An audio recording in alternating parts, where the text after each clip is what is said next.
푸틴 러시아 대통령이 우크라이나 공격에 신형 중거리 미사일을 시험했다고 밝혔습니다. 앞서 우크라이나군은 러시아가 ICBM을 발사했다고 주장했는데요.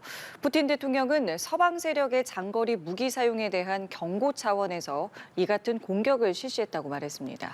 한편 에이테크스에 이어 대인 지뢰까지 허용한 바이든 대통령이 47억 달러 규모의 우크라이나 채무를 면제하는 절차를 밟고 있다고 하는데요. 관련 내용들 박원곤 이화여대 북한학과 교수와 함께 이야기 나눠보겠습니다. 어서 오십시오. 네, 안녕하세요. 네, 안녕하십니까? 자, 이처럼 우크라전이 격화하고 있는 상황에서 어제였죠. 우크라이나군이 러시아가 대륙간 탄도미사일 ICBM을 발사했다고 발표를 했는데 오늘 아침에 푸틴 대통령이 신형 중거리 미사일을 시험했다라고 했습니다. 누구 말이 맞는 겁니까?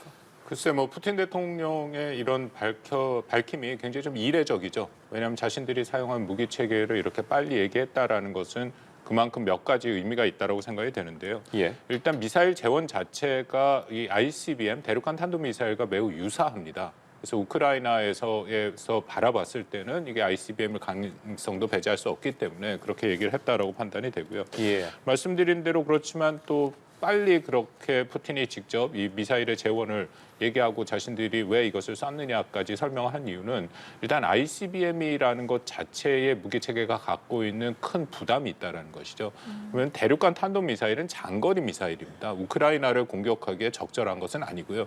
그렇다면 푸틴이 지난번 여러 번 얘기한 것처럼 서방 세계가 적극적으로 이번에 ATACMS를 비롯해서 일부 무기의 사거리를 해제하지 않았습니까? 예. 그럴 경우에는 서방도 적으로 간주하겠다라고 얘기를 했고 또 최근에 핵 교리를 바꾼 그런 것을 보면 대륙간 탄도미사일로 공격할 수 있는 대상은 미국이라든지 아니면 영국이라든지 이제 그런 국가들이거든요. 그래서 이것은 불필요하게 또 푸틴의 입장에서는 또 긴장을 조성한다라고 생각할 수도 있기 때문에 자신들이 하고 있는 이 무기는 우크라이나를 공격하는 것이다, 용이다라고 얘기를 했습니다. 물론 거기에 서방에 대한 경고도 빠지지 않고 자세하게 위협을 했었죠.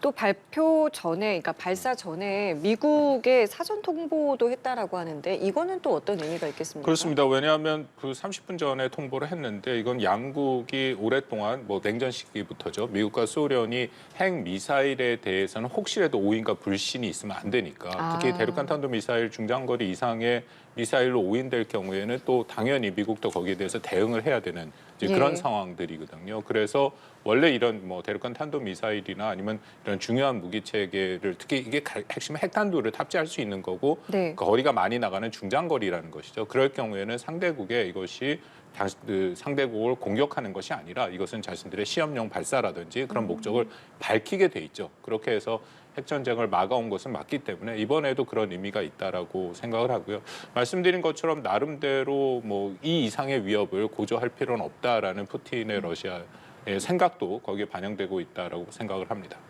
이 이상의 위협으로는 서방 국가들이 좀 느끼지 않도록 하겠다는 푸틴의 의도도 있다고 말씀해 주셨는데 지금 외신들 보도에 따르면 러시아의 이 드니프로에 대한 공격 지역이라고 해야 될까요? 이 공격 지역에 대한 부분도 상당히 이례적이고 또 말씀해 주신 부분과 연관해서 그럼에도 불구하고 어쨌든 서방 국가들의 관심을 끌려고 이런 공격을 감행하지 않았겠냐라는 분석도 나오고 있거든요. 이 부분에 대해서 좀 어떻게 바라보고 계십니까? 서방에 대한 경고죠. 왜냐하면 현재 전황을 잠깐 말씀드리면 이게 사실은 러시아한테 매우 유리하게 가고 있습니다. 그러니까 작년에 비해서 러시아가 올해 점령한 영토는 한 6배 정도 더 많아졌고요. 그리고 쿠르스크 지역 같은 경우에도 처음에는 우크라이나군이 상당 부분 성공적인 작전을 수행을 했는데 지금은 원래 점령했던 지역에서 한 절반 정도를 다시금 러시아한테 뺏긴 그런 상황이거든요. 그렇다면 푸틴의 입장에서는 전반적으로 전황이 자신들한테 유리하고 또 더군다나 트럼프 당선인의 그 공약은 당장 자기가 취임하면은 러시아 우크라이나 전쟁을 마무리하겠다라고까지 얘기를 하고 있으니까 여기서 더 이상 확전이 되지 않고 현 전황을 유지하고 싶은 것이 푸틴의 기본적인 생각이죠. 근데 당연히 미국이라든지 영국, 프랑스 같은 경우에는 현재 상황에서 만약 휴전협정 혹은 정전협정으로 들어가게 되면 훨씬 더 종전협정의 가능성이 높은데 그렇게 되면 훨씬 더 우크라이나한테 불리한 상황이 연출될 수밖에 없기 때문에 이런 것을 고려해서 ATACMS를 비롯해서 이 사거리를 풀었다. 그렇게 해갖고 어쨌든 최대치의 우크라이나가 할 수 있는 최대치의 군사적인 작전을 뒷받침하는 이런 모습. 그러니까 푸틴의 입장에서는 이런 것들이 다 불편하니까 서방한테 명백히 경고를 하고 있고 또 이번에 발사한 걸 보면 좀 조심스럽습니다만 우크라이나에 무차별 공격을 할 가능성도 있다라는 것을 좀 예고하고 있다고 볼 수도 있는 것이죠. 경고라고 하셨는데 앞서 좀 여러 차례 이야기를 해줬습니다마는 러시아 같은 경우는 핵 교리도 개정을 했습니다. 그러면서 이제 우리에게는 핵카드가 있다라는 것을 또 보여주기도 했는데 그럼 이 부분도 역시 뭐 경고라고 보세요? 아니면 이게 실제 실현 가능성까지도 있다고 보십니까? 교리를 바꾼다라는 것은 경고의 의미도 있긴 하지만 말 그대로 교리 전략이기 때문에 앞으로도 상당 부분 유지될 가능성이 매우 높은 것이죠. 물론 또 한번 뭐 교정을 하고 수정할 가능성은 있긴 합니다만 말씀하신 것처럼 핵심 내용은 이미 많이 알려져 있습니다만 이런 거잖아요. 비핵 국가가 핵 보유국의 참여 또는 지원을 받아서 러시아 및 동맹국을 공격하는 것을 공동 공격으로 간주한다. 쉽게 말씀드려서 우크라이나는 핵이 없지 않습니까? 그렇다면은 원래 러시아를 비롯해서 5대 핵 강국은 핵이 없는 국가를 공격하면 안 됩니다. 그런데 자신들은 우크라이나를 핵으로 공격하고 싶으니까 이런 조항을 만든 거거든요. 이 조항을 보면 미국이 우크라이나를 지원하고 있는데 미국은 핵 보유국이지 않습니까? 예. 그 핵 보유국이 우크라이나를 지원할 경우에 그런데 그 우크라이나가 러시아를 공격할 경우에 자신들은 비핵 국가라도 우크라이나를 핵으로 공격할 수 있다라는 게 이번 교리의 핵심이니까 이것은 뭐 핵 강압이라고 불리는 우리 최대치의 그런 위협을 확장시킨 거라고 판단이 되는데요. 글쎄 뭐 당장 그렇다고 정말 뭐 푸틴이 핵을 쓸 건지에 대해서는 좀 조심스럽습니다. 뭐 가능성을 완전히 배제할 수는 없는데요. 그 가능성까지 가려면 러시아가 정말 전황이 불리하든지 아니면 러시아 본토가 심각한 타격을 받는다든지 예를 들어서 모스크바까지 공격을 받는 이제 그런 상황이 온다면은 고려를 할 수 있지만 현재는 아까 말씀드린 전황 자체가 러시아한테 그렇게 불리하지 않고 또 러시아가 핵을 사용하기 전에도 여러 가지 군사적인 선택지가 있습니다. 아마 그런 것들을 차근차근 해나갈 가능성이 있고요. 다만 거듭 말씀드립니다만 이것은 서방 세계가 뭐 특히 바이든 행정부가 뭐 임기 얼마 안 남았습니다만 적극적으로 우크라이나를 지원하는 것 그것을 막겠다라는 그런 의도도 그 안에 읽히고 있습니다. 예. 그리고 지금 우크라이나 통신에 따르면 러시아가 우크라이나 영토를 세 지역으로 지금 나누는 방안을 검토하고 있고 이걸 마련했고 이것을 트럼프 행정부에 전달할 가능성이 있다고 보도를 했습니다. 앞서 푸틴 대통령 같은 경우에 트럼프 당선인과 만나서 좀 우크라이나 휴전 협상을 할 의향이 있다고 말하지 않았겠습니까? 어떻게 좀 흘러갈 거라고 보십니까? 뭐 이 세 가지 언론에 나온 것도 저 확인해 봤는데요. 예. 이것은 뭐 우크라이나가 전혀 수용할 수도 없는 거고 미국도 수용할 수도 없는 거고 사실상 우크라이나를 해체하겠다라는 얘기거든요. 대부분이 러시아의 영향력 하에 집어넣겠다라는 얘기이기 때문에 이것은 수용할 수 없다라고 판단이 되고 다만 뭐 그 정전이나 혹은 휴전 방안은 여러 가지가 나오고 있습니다. 특히 뭐 트럼프가 아까 말씀드린 것처럼 24시간에 뭐 정전을 하겠다라는 얘기를 해버렸기 때문에 거기에 관련돼서 트럼프의 캠프나 인사 쪽에서 굉장히 많은 얘기가 나왔고요. 특히 부통령 당선인 제이디 벤스까지 얘기를 했습니다. 핵심은 이게 좀 한국 전쟁 그 정전 협정이랑 비슷한 이걸 이제 동결 분쟁이라고 우리가 표현을 하는데요. 현재의 전황에서 멈추는 거죠. 그러니까 각자가 갖고 있는 혹은 획득한 그 영토를 기준으로 해서 협정이 이뤄진다. 그렇다면은 그 안에서 한국과 북한이 갖고 있는 비무장지대 군사분계선이 그어질 가능성이 있고 근데 몇 가지 조건이 사실 우크라이나한테 굉장히 불리한 얘기들을 많이 하고 있습니다. 첫째는 나토에 장기간 동안 가입하지 않도록 한다. 그리고 현재의 러시아가 그 점령한 영토를 인정한다. 뭐 그런 내용들이거든요. 다만 그것이 휴전협정이 합의가 될 경우에 여전히 미국은 우크라이나 지원을 지속하겠다라는 내용도 있습니다. 근데 다만 우리가 충분히 경험하고 이해하듯이 트럼프의 미국이 행정부가 우크라이나를 직접 지원할 가능성은 크지 않고요. 대신에 동맹국, 특히 나토 국가한테 지원의 책임을 넘길 가능성이 훨씬 크죠. 그러면 지금 상황에서 이 러시아가 조건으로 내놓은 그 두 가지 같은 경우는 우크라이나 입장에서는 전혀 받아들이기가 어려운 상황 아니겠습니까? 그러면은 이럴 때는 우크라이나도 본인들이 이제 어떤 조건을 내거는 경우가 있습니까? 아니면 어떻게 이 부분을 좀 조율해내는 겁니까? 뭐 그 부분은 앞으로 그렇기 때문에 이런 협상이 진행되더라도 합의가 이루는 건 굉장히 어렵죠. 예로 한국 전쟁 같은 경우에도 사실은 이 정전 협상을 하는 그 과정이 3년 가까이 걸렸거든요. 서로 간에 공방이 있을 수밖에 것이었고 그래서 앞에서 말씀드린 것처럼 우크라이나 입장에서는 현재에서 어쨌든 휴전을 시작하려면 자신들에게 전황을 유리하게 끌어가야 되기 때문에 쿠르스크 예. 지역에 대해서는 점령을 하는 것이 가장 필요하고 그리고 최근에 얘기 나온 것 중에는 대인지뢰도 네네. 미국이 결국은 지원을 한다라는 얘기가 나왔는데요. 예. 대인지뢰를 사용하는 것은 그만큼 현재 점령하고 있는 우크라이나가 점령하고 있고 혹은 우크라이나가 확보하고 있는 영토를 더 이상 손실을 가지 않겠다라는 것입니다. 대인지뢰를 놓으면 이 러시아나 뭐 이거 북한까지 포함돼서 북한군도 같이 참여를 하고 있으니까 우크라이나 쪽으로 가거나 쿠르스크를 다시금 재점령하는 것을 막을 수 있거든요. 네. 이전에는 우크라이나에서 그 지뢰를 사용하지 않은 것은 아닙니다. 근데 대전차 지뢰를 우선적으로 사용을 했거든요. 왜냐하면 러시아가 공격을 할 때 전차와 기갑사단을 우선해서 공격을 했기 때문에 거기에는 대전차 지뢰가 효과적이었는데요. 최근의 양상을 보면 러시아가 보병을 활용하고 있습니다. 아마도 이게 북한군이 그 같이 들어간 것도 그런 보병을 활용해서 진군을 하는 거거든요. 그렇다면 이 대인 지뢰를 활용하는 것이 그들의 보병의 진격을 막는 데 효과적이다.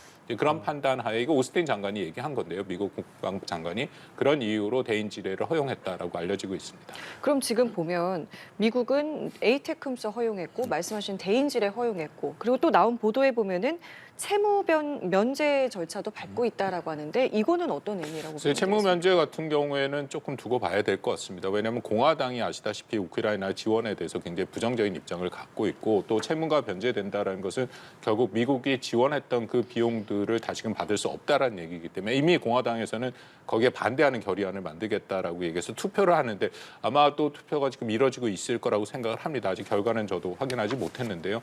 그 부분은 앞으로 계속 좀 문제가 있다고 생각이 되고 다만 이 바이든의 마지막 그 우크라이나 지원 말씀드린 에이테크함스 같은 무기의 사거리를 푼 거라든지 네. 대인지뢰를 활용한 것 이 부분에 대해서는 공화당 인사들 특히 뭐 트럼프 대통령 당선인의 아들인 트럼프 주니어가 굉장히 비판을 했고 또 여러 명의 인사들이 비판을 했습니다만 여기서 관건은 트럼프가 아직도 아무 얘기도 안 하고 있다는 거거든요. 제가 이야기에 트럼프가 뭔가 협상을 할 때 늘 사용하는 방법은 양측을 다 압박을 하는 겁니다. 그래서 예를 들어서 이건 뭐 트럼프가 여러 차례 얘기했거든요. 러시아에 대해서도 압박을 하면서 유럽에 미군이 많다는 것을 기억하라고 얘기했고 우크라이나한테는 당연히 지원을 멈추겠다. 그래서 협상 테이블에 빨리 와라 하는 그런 의미거든요. 그렇다면은 뭐 이런 식으로 지원을 바이든 행정부의 지원에 대해서 트럼프 본인 자신은 그렇게 부정적으로 생각 안 할 수도 있다. 그만큼 러시아를 압박하는 효과가 있고 그렇다면 협상이 빨리 진행될 수 있는 여지가 있으니까 아마 그 부분을 좀 두고 봐야 될 것 같습니다. 그러면 지금 말씀해 주신 부분을 정리해 보면 어쨌든 바이든 현 대통령의 이러한 전격적인 결정들이 있었고 트럼프 당선인과 뭔가 대립하는 양상이 있지 않냐라는 보도들이 나오고 있는 상황에서 언급해 주신 부분이 오히려 지금 바이든 대통령의 이런 결정들이 트럼프에겐 속으로 도움이 될 수 있겠다라는 생각도 하고 있다는 부분이 아니겠습니까? 좀 변수들이라고 해야 될까요? 그 남은 2달 기간 동안 어떤 일들이 또 발생할 수 있을 거라고 보세요? 남은 2달 동안 뭐 아주 심각한 양측의 그러니까 러시아와 우크라이나의 그 충돌이 있겠죠. 왜냐하면 말씀드린 것처럼 1월 20일 뭐 그 새로운 트럼프 행정부가 등장하면은 아마 대외 정책의 가장 우선순위로 이쪽에 양쪽에 그런 휴전 협정을 요구할 가능성이 매우 높고 그렇다면은 어떤 형태로든지 뭔가 변화가 있을 수밖에 없기 때문에 그 갈등의 가능성은 크다라고 판단이 됩니다. 근데 거듭 말씀드립니다만 트럼프가 운영하는 대외 정책은 대표적인 게 2017년에 한반도에 했던 것이거든요. 이게 최대 압박과 관여라는 정책이기 때문에 전략이죠. 그 상대방을 최대한 압박해서 협상의 우위를 가진 상태에서 협상장으로 들어가는 것. 그것이 그 트럼프의 아주 전형적인 방법이고 또 트럼프의 대외 정책, 특히 안보 정책의 핵심은 힘을 통한 평화라는 것이죠. 그렇다면 자신들의 힘을 보여주는 것이 중요하기 때문에 아마도 한 달 반, 뭐 2달 정도 남은 그 시간 동안에는 계속해서 러시아와 우크라이나의 그런 갈등이 굉장히 더 고조될 가능성이 좀 있지 않을까 생각합니다. 갈등 고조가 대신에 이제 어디까지 가겠느냐라는 부분에서 사실 여러 우려가 좀 있는데요. 어느 정도 선까지도 생각을 해볼 수 있겠습니까? 뭐 저는 최악의 상황 같은 경우에는 그 말씀드렸던 것처럼 그 러시아가 우크라이나 전역에 대해서 민간 지역 뭐 상관없이 키이우 상관없이 특히 전쟁 초반에 보여줬던 그런 모습처럼 무차별 공격의 가능성이 있죠. 그렇게 해서 자신들의 전황을 훨씬 더 유리하게 끌어가서 현재까지는 초반기의 전쟁 양상이 그렇게 가다가 지금 천일이 넘어가는 이 시점에서 보면은 전선에서 계속 포병전을 하고 있었거든요. 예. 일종의 교착된 상태죠. 아까 그렇지만 말씀드린 것처럼 러시아가 점점 더 밀고 올라오고 있는 것은 사실이지만 일단 전선을 중심으로 양측이 공방이 있었습니다. 근데 이번에 그 바이든 행정부가 허용한 사거리, 에이테킴스를 비롯해서 뭐 몇 가지 무기 체계들을 허용을 한 그것이 계기가 돼서 오히려 전체적으로 우크라이나 전역에 대한 확전의 가능성, 그것이 저는 최악의 상황이라고 생각합니다. 예, 알겠습니다. 앞으로의 전황이 어떻게 될지는 좀 지켜봐야 할 것 같은데 이런 가운데 북한의 김정은 위원장이 이 미국과의 그간의 협상을 통해서 어차피 협상으로는 갈 때까지 가봤다라고 이야기를 하면서 그 직면한 결과는 적대적인 대북 정책이었다라고 이야기를 했습니다. 사실 트럼프 전 대통령이 당선이 되면서 이 미국과 북한의 대화 가능성에 대해서 굉장히 많은 예측들이 나오지 않았겠습니까? 이런 과정 속에서 김정은 위원장이 이런 발언을 했습니다. 어떻게 좀 바라보고 계십니까? 저는 기본적으로 김정은이 트럼프에 대해서 호의적이지 않고 호의적인 않은 것을 떠나서 매우 부담스럽게 하고 사실은 여러 가지 면에서 비판적인 목소리가 매우 크다라고 생각을 합니다. 이것은 뭐 저만의 얘기가 아니라 이번 올 초에 그 충북 동지단 간첩단 사건이 있었거든요. 그 사건의 1차 판결문이 나왔는데 거기를 보면 이 간첩단이 2017년부터 활동을 했습니다. 18, 19년을 다 포함하고 있다라는 거고요. 아시다시피 18, 19년에는 김정은 트럼프가 굉장히 밀접한 네. 관계를 보였고 또 친서가 매우 호의적인 친서가 오가는 그런 시기였는데도요. 예. 그 당시 간첩단 사건의 판결문을 보면 평양에서 내려온 지령들이 확인이 됩니다. 그 지령의 내용을 보면 북한이 트럼프에 대해서 굉장히 큰 반감을 갖고 있다라는 것이 다 읽힙니다. 그러면서 한국 내에서 어떻게든지 반 트럼프의 여론을 만들어라라는 얘기를 할 정도의 모습들이거든요. 또 하나는 우리가 2019년 2월 달 하노이에서 트럼프 김정은 회담이 있었습니다만 사실은 이거 트럼프가 회담을 결렬시켰죠. 이것을 우리가 하노이의 굴욕이라고 불리는데 김정은 입장에서는 이것이 굉장히 뼈아픈 그런 기억들로 남아있을 수밖에 없는 것이고요. 그래서 이 트럼프에 대해서 호의적이지 않을 것이다라는 예상은 충분히 가능했는데 이번에 대선 이후에 방금 말씀하신 이 두 번째 반응이거든요. 예. 첫 번째는 얼마 전에 대대장 회의에서 나왔는데 예. 그때도 굉장히 거친 발언들이 나왔습니다. 미국에 예. 대해서. 이번에는 보다 더 직접적인 발언들이 나왔는데요. 여기에서 방금 말씀하신 것처럼 김정은의 표현이 이거죠. 트럼프가 해볼 때까지 해봤다. 해봤는데 협상으로 갈 수 있는데 다 가봤는데 안 되고 마지막까지 남은 것은 결국 북한에 대한 적대시 정책밖에 없다. 네. 그렇기 때문에 자신들은 앞으로 이 군사적 균형의 추를 내리는 일은 없겠다. 그 의미는 그전에 했던 일종의 비핵화 협상은 안 하겠다라는 얘기고요. 자신들을 사실상 핵 보유국으로 인정한 상태에서 핵 군축 협상을 하겠다라는 거죠. 그래서 여전히 협상의 가능성을 완전히 배제하지는 않았지만 아마도 협상 출발점부터 이전과는 굉장히 다른 높은 수준의 그런 전제를 김정은이 요구할 가능성은 높다고 생각합니다. 저희가 지금 사진 자료를 많이 보여드리고 있는데 이 발언이 나온 장소가 또 눈에 띕니다. 무장 장비 전시회였습니다. 여기서 굉장히 많은 이제 뭐 현대전 양상에 대비해서 뭐 군 장비에 혁신을 해야 된다 이런 발언들도 했다라고 하는데 이 장소에서 이런 발언을 했다는 것도 의미가 있어 보이고요. 앞으로 이런 것들을 비춰봤을 때 북한의 도발 어떤 것들까지 예측해 볼 수 있겠습니까? 매년 이런 식으로 자신들의 재래식 전력의 능력을 보여주고 있죠. 다양한 무기 체계들을 새로 보여주기도 하고 여기에는 두 가지 의미가 있다고 판단이 되는데 첫 번째는 북한 주민들을 상대로 김정은의 업적을 보여주는 것이죠. 이만큼 군사 강국이다. 자신들이.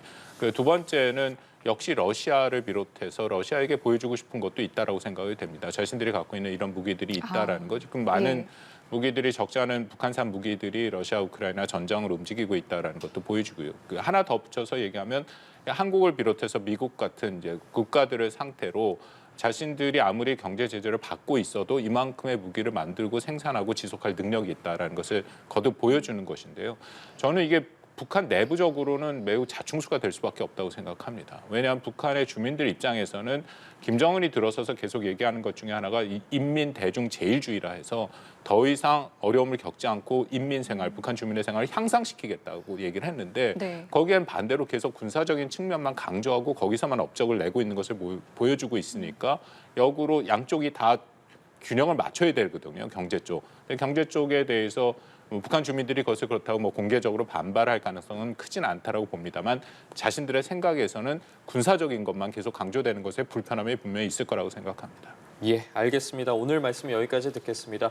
격화하고 있는 우크라이나 전등과 관련해서 박원군 이화여대 북한학과 교수와 함께 이야기 나눠봤습니다. 말씀 고맙습니다. 감사합니다.